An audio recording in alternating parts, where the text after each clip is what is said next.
சாலை ஓரத்தில் கரும்புகை படிந்து போயிருக்கும் சின்ன கடை. கடைக்கு பின்னால் உடைந்தும் நொறுங்கியும் போயிருக்கும் ஓட்டு வீடு.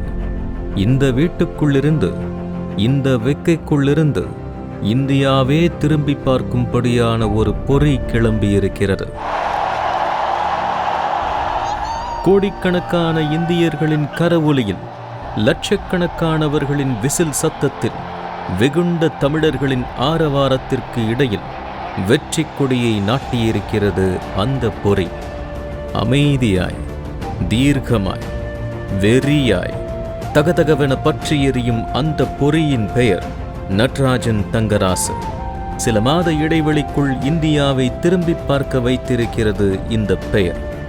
காஷ்மீர் முதல் கன்னியாகுமரி வரை பல உதடுகள் உச்சரித்து விட்டது இந்த பெயரை. Natarajan special mention to him because in the absence of Shami and Bumrah. ஆமச்சி நட்டு வாடா நட்டு அப்படின்னு மிடாஃப்ல இருந்து கூப்பிட்டு நான் பழகிட்டேனா. இது நம்ம பின்னாடில பேர் ஸ்டோன் நின்னு கம் ஆன் நச்சு அப்படினாரு. என்னால வந்து என்ன சொல்றேன், பெருமையா இல்ல எப்படின்னு எனக்கு தெரியல. பட் ரொம்ப சந்தோஷமா இருக்கு கேட்டதுக்கு. இந்திய கிரிக்கெட் அணியின் பல முகங்களை தமிழகம் பார்த்திருக்கிறது. பல ஹீரோக்களை ரசித்திருக்கிறது. அவர்களின் வெற்றியை கொண்டாடி இருக்கிறது. ஆனால் முதலாக தன் நண்பனின் வெற்றியாய், தன் சகோதரனின் வெற்றியாய், தங்கள் வீட்டு பிள்ளையின் வெற்றியாய் எல்லோரும் கொண்டாடியது நட்ராஜனின் வெற்றியைத்தான். தமிழகத்திலிருந்து எத்தனையோ வீரர்கள் இந்திய அணிக்கு விளையாடி இருக்கின்றனர். அப்படி இருக்கையில் நட்ராஜனுக்கு மட்டும் ஏன் இந்த சலுகை? மற்றவர்களை விட நட்ராஜனிடம் அப்படி என்ன இருக்கிறது என பலர் கேட்கலாம். அவர்களுக்கு தெரியாது இது ஒரு நூற்றாண்டு கனவு என்று.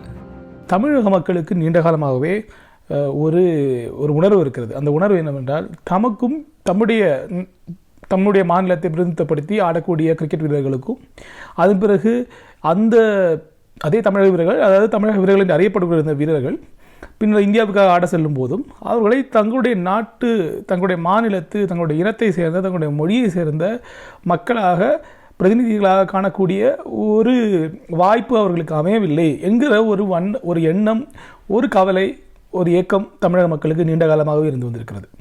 அதனால்தான் ஒரு நடராஜன் என்கிற வீரர் வரும்போது அவர் வந்து ரொம்ப ஒரு கீழ்த்தட்டில் இருந்த ஒரு ஏழ்மையான பின்னணியில் வரக்கூடிய வீரர் மட்டுமே அல்ல, அவருக்கு இந்த சென்னை முகாமிட்ட மேற்தட்டை சேர்ந்த, உயர் வகுப்பை சேர்ந்த ஒரு வீரர் என்ற அடையாளம் கிடையாது என்பதுதான் அவருடைய மிகப்பெரிய தகுதி நான் நினைக்கிறேன். அதாவது இப்படி தான் தமிழ் மக்கள் இதை பார்க்குறாங்க. சின்னப்பம்பட்டி வயல்காட்டின் கரும்பு காட்டு மைதானத்திலிருந்து ஆஸ்திரேலியாவில் சிட்னி மைதானம் வரை இவனுக்கு ஏற்பட்ட தடைகள் சொல்லும் இவன் ஏன் கொண்டாடப்பட வேண்டும் என்று. அரசு பள்ளி மைதானத்தில் எந்த உபகரணமும் இல்லாமல் விழுந்து சிந்திய இரத்தத் துளிகள் சொல்லும் இவன் ஏன் உச்சி முகரப்பட வேண்டும் என்று. இவனின் கதை ஒரு கிரிக்கெட் வீரரின் கதை மட்டுமல்ல, நீண்ட நெடிய அடக்குமுறைக்குள் இருந்து வெளிவந்திருக்கும் ஒரு போராளியின் கதையும் தான். ரொம்ப ஃபேமிலி பேக்ரவுண்ட் எல்லாமே கொஞ்சம் புவர் தான். சேலம்லேருந்து ப்ராப்பராக ஒரு 36 கிலோமீட்டர்ஸ் அவே உள்ளே இருக்கேன். என் கிராமம் நேம் வந்து சின்னப்பம்பட்டி. 3 சிஸ்டர், ஒரு தம்பி, நான் தான் பெரியவன். என்னோடய அப்பா வந்து நெசவு தொழில் செய்கிறாரு. நெசவு தொழில்னா பவர் லூம்ஸ். அப்புறம் அம்மா வந்து ரோட் கடையில் சிக்கன் ஷாப் வச்சுருக்காங்க. இந்த மாதிரி ஒரு சாதாரண குடும்பத்திலேருந்து தான் நான் வந்திருக்கேன். இப்போது உலக வரலாறுகளிலும் சினிமாக்களிலும் அண்டர் டாகுகளின் வெற்றி கதைகளே நம்மை மெய்சிலிர்க்க வைக்கும். சமூகத்தின் அடிமட்டத்திலிருந்து வலு குறைந்த, வாய்ப்புகள் மறுக்கப்பட்ட எளியவர்கள் மிகப்பெரிய ஆளுமைகளுடன் மோதி வெற்றி பெறும் அந்த கதைகள் நமக்கான நம்பிக்கையை தூண்டிக்கொண்டே இருக்கும். ஸ்பார்டன் போர் வீரர்கள் தொடங்கி ஸ்லம்டாக் மில்லியனியர் வரை எல்லாமே அப்படித்தான்.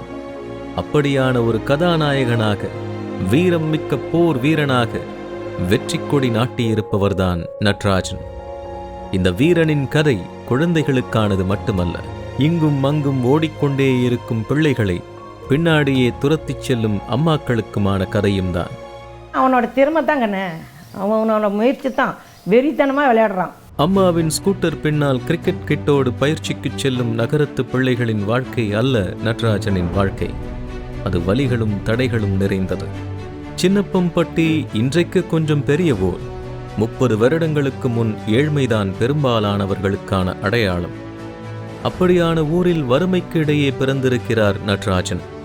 பல சமயங்களில் பட்டினிதான் வாழ்க்கை. 25 வருஷத்துல 20 வருஷம் தறி ஓட்டணும். ஒரு 10 வருஷம் தறி ஓட்டணும். இளம்பிள்ளைகள் 2 பேருமே தறி ஓட்டணும். நெசவு தொழில் தான். அப்புறம் பிள்ளைங்க ஒரு 6வது படிக்க வரக்குள்ள வேலை சின்ன சின்னதாக இருக்கலாம் எங்கள் மாமியாக்கிட்ட விட்டுட்டு போயிருந்தேன். அப்புறம் பிள்ளைங்க பள்ளிக்கூடம் சேர்த்து 5வது வரைக்கும் பிரச்சனை இல்லை, அப்படி போயிருந்தேன். 6வது பக்கத்தில் கோலுக்கு பக்கத்தில் அது ரெடி பண்ணோம்ல நான் நின்றுக்கிட்டு சிக்கன் கடையை போட்டுக்கிட்டேன். வீடு கஷ்டத்தில் இருப்பதும் வறுமை அவர்களை துரத்துவதும் பிள்ளைகளுக்கு எப்படி தெரியும்? 90% தமிழ் குழந்தைகளைப் போல ரப்பர் பந்தில் கிரிக்கெட்டை விளையாடத் தொடங்கியிருக்கிறார் நடராஜன். பேட் வைத்திருப்பவனுக்கே பேட்டிங் என்ற எழுதப்படாத சட்டப்படி பந்துகளே திணிக்கப்பட்டிருக்கிறது நடராஜன் கையில். பல கண்டங்களுக்கு அப்பால் அவன் வீசப்போகும் பந்தின் வேகம் அங்கேயே தொடங்கியிருக்கிறது. படிப்பை விட விளையாட்டே பசியை மறக்கச் செய்வதால் மைதானமே கதி என கிடந்திருக்கிறார் நடராஜன். சின்ன வயசுலேருந்தே கிரிக்கெட்டை தான் விளையாடிட்டு இருப்பாங்க. 6th ஸ்கூல் விட்டு வந்தவொடனே கிரிக்கெட் விளையாட போயிடுவாங்க. எங்கள் ஃபேமிலி ரொம்ப புவர் ஃபேமிலி தான். புவர் ஃபேமிலியாக இருந்தாலும் அண்ணாவுக்கு வந்து ஃபுல் சப்போர்ட் பண்ணாங்க. பையன் கிரிக்கெட் விளையாடுறான் அப்படின்னு சொல்லி விட்டுட்டாங்க. பள்ளிக்கூடம் விட்டு வீட்டில் கூட இருக்க மாட்டான்.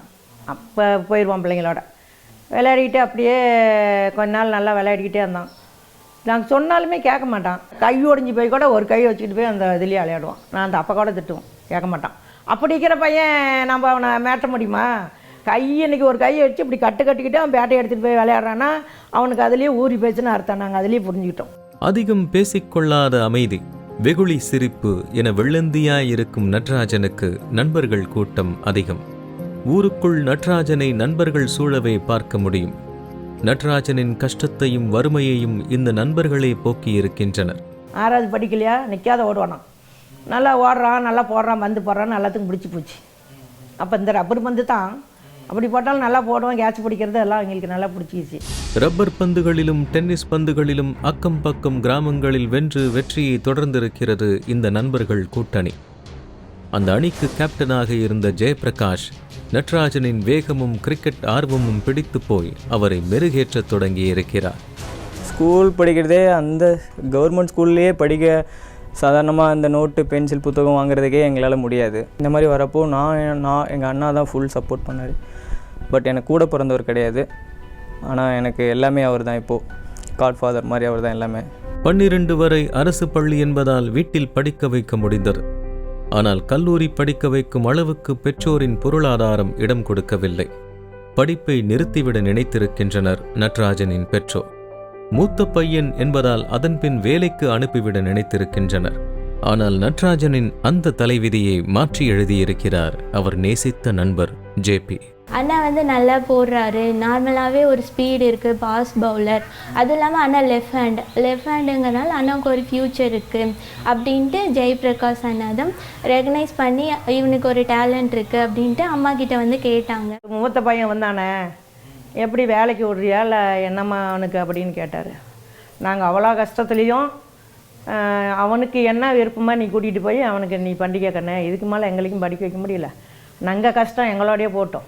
தம்பிக்கு அவனுக்கு என்ன மனசில் அவனுக்கு இது தான் 6வதுலேருந்தே போகிறான்னா அவனுக்கு இது தான் கிரிக்கெட்டு தான் அவனுக்கு பிடிச்சிக்கிச்சு, அவனுக்கு அத்தான் தொழில்னு ஆகிப்போச்சு, நீ கூட்டிகிட்டு போய் பண்ணிக்காரன் அப்படின்ட்டு.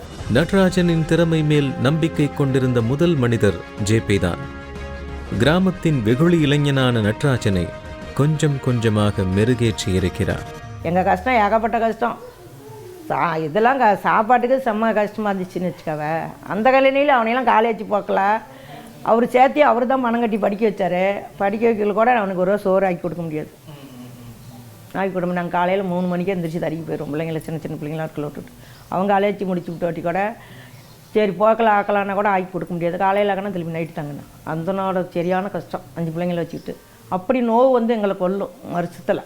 அம்மா பார்த்தாலும் 5 பிள்ளைங்களுக்கு ஒன்றா வரும். அங்கே உடம்பு சரியில்லாலும் காய்ச்சல் வந்தாலும் அப்போல்லாம் 30 ரூபாய்க்கு போடுற ஊசி அந்த ஃபேமிலி டாக்டர் எங்களுக்கு 20 ரூபாய்க்கு தான் போடுவார். அந்த தறியும் ஓட்டி கொஞ்ச நாள் இருந்துட்டு கொஞ்ச நேரம் ஹோட்டல் கடைக்கும் வேலைக்கு போயிட்டு எல்லாம் கஷ்டம். அப்படி அப்பப்போ அந்திக்கிறது தறி தொழில் மட்டும்னா இது இப்படி.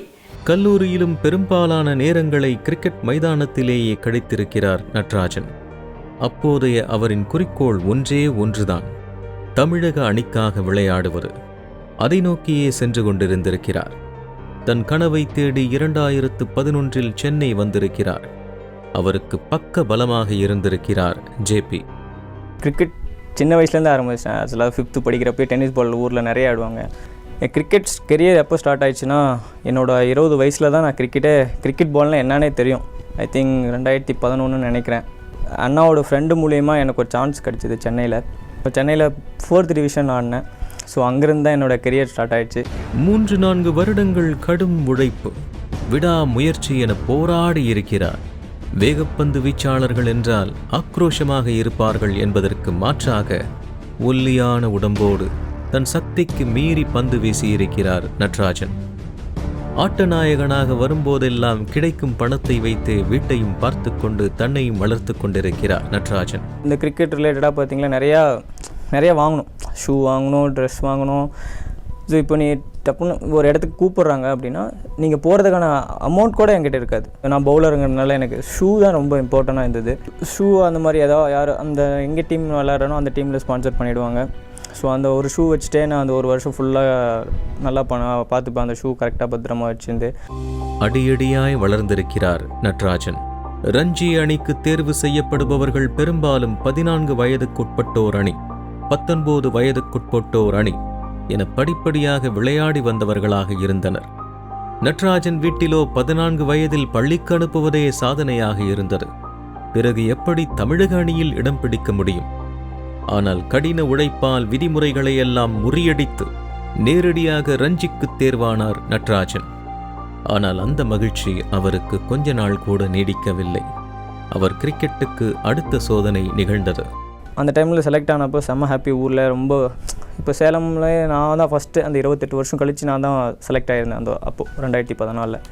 ஸோ அப்போ நல்லா ஹாப்பியாக போய்ட்டு இருப்போ தான் சஸ்பெக்ட் ஆக்ஷன் சொல்லிட்டாங்க. என்னோடய ஃபஸ்ட்டு டெபு கேமை அது வாழ்நாள் ஃபுல்லாக மறக்கவே முடியாது. அந்த இதை கிரிக்கெட்டின் விதிமுறைப்படி பந்து வீசவில்லை என நட்ராஜுக்கு தடை போடப்பட்டது. பெரும் வீரர்கள் கூட இதிலிருந்து மீள்வது கடினம். டீம், கோச், கிளப், பணம் என எல்லாம் பக்கபலமாக இருந்தாலும் செல்வாக்கான வீரர்கள் கூட துவண்டு போவார்கள். ஆனால் அந்த காலகட்டத்தில் தீவிரமாக உழைத்திருக்கிறார் நட்ராஜன். பெரும் வசதிகள் இல்லாவிட்டாலும் இருக்கும் இடத்திலெல்லாம் பயிற்சி எடுத்துக்கொண்டே இருந்திருக்கிறார். 1 வருடமாக தன்னைத்தானே மெருகேற்றி இருக்கிறார். இந்த சமயத்தில் இவருக்கு இன்னும் பக்கபலமாக இருந்திருக்கிறது பள்ளி தோழியின் காதல். அவரின் உறுதுணையும் சேர்ந்து நட்ராஜனை மீண்டும் கொண்டு வந்திருக்கிறது. டிஎன்பிஎல்னு அப்புறம் தான் ஒன்று இது வந்துச்சு, தமிழ்நாடு பிரீமியம் லீக். அதில் திண்டுக்கல் டிராகன்ஸ்க்காக அண்ணன் செலக்ட் ஆனார். திண்டுக்கல் அணிக்காக இறங்கிய நட்ராஜன் தனக்கான களத்தை அங்கேயே தொடங்கியிருக்கிறார். தன் கிரிக்கெட் எதிர்காலத்திற்கான பந்துகளை இங்கிருந்தே வீசத் தொடங்கியிருக்கிறார். யாக்கர் வகை பந்து வீச்சுக்கே தேவை இருப்பதை உணர்ந்தவர் அதையே தன் ஆயுதமாக எடுத்துக்கொண்டார். இந்த தொடரில் தூத்துக்குடி அணிக்கு எதிரான ஆட்டம் சூப்பர் ஓவர் வரை சென்றது. அந்த சூப்பர் ஓவரில் இவர் வீசிய யாக்கர் பந்துகள் பஞ்சாப் அணியின் கதவுகளை தட்டியது. டிஎன்பிஎல்ல ப்ளே பண்ணனால ஐபிஎல்ல எடுத்துக்கிட்டாங்க. ஐபிஎல்ல எடுத்தாங்க. கிங்ஸ் 11 பஞ்சாப்காக எடுத்தாங்க. சேவாக் சார் தான் எடுத்திருந்தார். நாங்கள் அவ்வளோ அமௌண்ட் எடுப்பாங்கன்ட்டு நான் எக்ஸ்பெக்ட் பண்ணவே இல்லை. 3.5 crores எடுத்திருந்தாங்க. பயங்கர ஹாப்பி. பட் எனக்கு ரொம்ப பயம். எனக்கு ஏதோ ஒரு டீம் எடுத்தால் பேசிக் ப்ரைஸில் எடுத்தால் போதும் அப்படிங்கிற ஒரு தாட்டில் தான் இருந்தோம். ஆனால் அது அவ்வளோ பெரிய தொகை போனதுக்கப்புறம் எனக்கு ப்ரெஷர் ரொம்ப அதிகமாகிடுச்சு. பாராட்டுகள் குவிந்தாலும் விமர்சனங்களும் எழுந்தன. இவனுக்கு இப்படி ஒரு அதிர்ஷ்டமா என முணுமுணுப்புகள் தமிழக டீமுக்குள்ளேயே எழுந்தன. அவர்களின் ஏளன பேச்சுகள் போலவே முடிந்தன அந்த தொடர். 12ஆம் வகுப்பு வரை சேலத்தையே தாண்டாமல் வாழ்ந்த அந்த கிராமத்து இளைஞனால் அங்கே ஒன்றிப்போக முடியவில்லை. அதிக மேட்ச்கள் பெஞ்சிலேயே கழிந்தது. பெரும் கனவோடு பஞ்சாப் அணியோடு கைகோர்த்த நட்ராஜ் ஏமாற்றத்தோடே திரும்பினார். அடுத்த வருஷம் தமிழ்நாட்டுக்கு வந்து ரஞ்சி டிராஃபி ஆடுறதுக்கு முன்னாடி என்னோட எல்போ பிரச்சனை வந்துடுது. எல்போ வந்ததுனால அந்த வருஷம் ஃபுல்லாக நான் வந்து எந்த ஸ்டேட் மேட்சஸும் எதுவுமே ஆடல. டிஎன்பிஎல் மட்டும்தான் ஆடிருந்தேன். ஏன்னா எல்போ சர்ஜரி பண்ணியிருந்தேன் ஒரு வருஷம் போய். திடீர்னு இந்த மாதிரி சர்ஜரி இந்த மாதிரி வந்து மறுபடியும் இந்த மாதிரி ஆயிடுச்சு அப்படின்னு ஒரு ஃபீல் பண்ணுறேன். மீண்டும் அவமானம், ஏளனம், கிண்டல்கள், அதோடு கையில் ஆபரேஷன் என தொடங்கிய இடத்திலேயே வந்து நின்றார் நட்ராஜ். கிரிக்கெட் வாழ்க்கையே கேள்விக்குறியாக இருந்த நிலையில் இவரை துணிந்து திருமணம் செய்து கொண்டார் இவரின் காதலி பவித்ரா. மனைவி வந்த நேரத்தில் மீண்டும் நட்ராஜின் பக்கம் அதிர்ஷ்டம் திரும்பத் தொடங்கியது. ஹைதராபாத் அணிக்காக 40 லட்சம் ரூபாய்க்கு ஏலம் எடுக்கப்பட்டார். 2 ஐபிஎல்கள் ஏற்ற இறக்கத்தோடே கழிந்த நிலையில் 2020 IPL-ஐ தனதாக்கிக் கொண்டார் நட்ராஜன். வீசிய ஒவ்வொரு பந்தும் சீறி எழுந்தது. தான் நினைத்ததையெல்லாம் அங்கு நடத்தி காட்டினார்.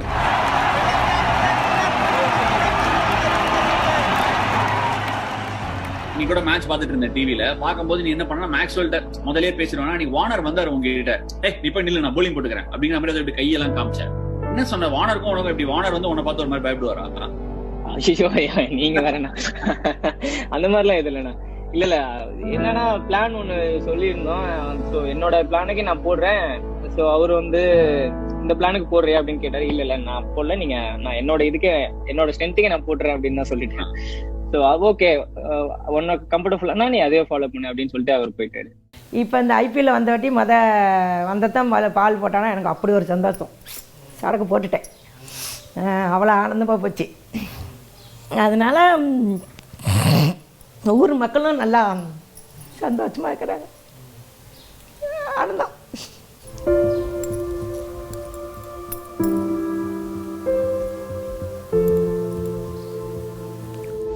யார் விக்கெட்டை எடுக்க விருப்பம் என நட்ராஜிடம் எப்போது கேட்டாலும் யோசிக்காமல் சொல்லும் பெயர் தோனி. அந்த கனவை நிகழ்த்தி காட்டினார் நட்ராஜ். டி வில்லியர்ஸ், ஹோலி என உலகின் பெருமாட்டக்காரர்களையும் ஆட்டம் காண வைத்தார். Tonight as well, I'm extremely proud of the way that Nats.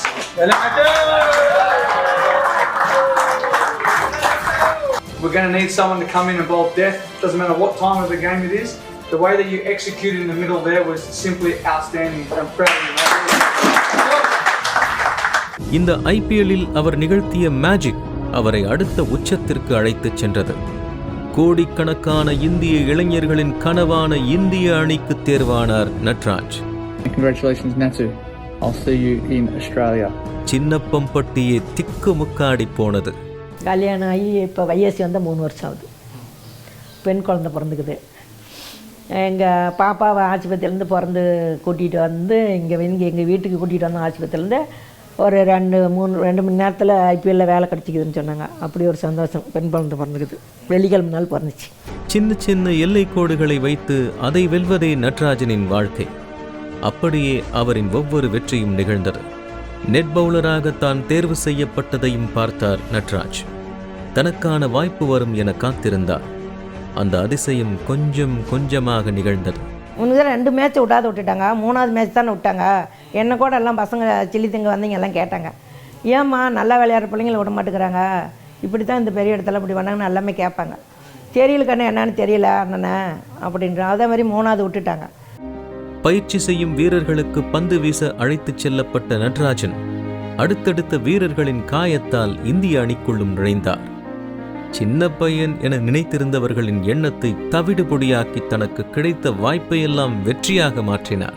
3வது விளையாடுனதுமே 2 விக்கெட் எடுத்துருந்தேன். நான் மொதல் விக்கெட் போகல. அப்படி ஒரு ஊர் ஜனமே நிறைய பார்த்துச்சு. அன்றைக்கெல்லாம் ரீவ் போட்டு பயங்கரமாக பார்த்து எங்கள் வீட்லேயும் எல்லாம் நிறைய பொம்பளைங்க வந்து பார்த்துக்கிட்டு செம்மையாக இருந்துச்சு. எல்லாம் இது பண்ணாங்க.